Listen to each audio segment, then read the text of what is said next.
In today's video, I'm going to show you how to get the Best Buy discount codes in 2024. This is pretty simple, so let's jump right into it. First of all, go to your web browser and you'll have to search for Best Buy discount codes. Right here, select this very first website, which is called couponfollow.com, and open it. And as you can see right here, we have some promo codes that we can use.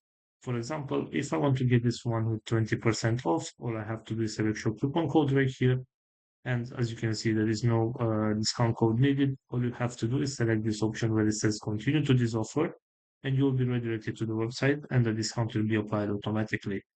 Also, going back to our main search right here, if you scroll down, you'll have to see this website, which is called retailminot.com, which also has some promo codes that we can use and some discounts. For example, if I want to get this 30% off, all I have to do is select get deal, and also there is no discount code necessary. All you have to do is select right here the option start shopping, and you'll be redirected to the website and the discount will be applied.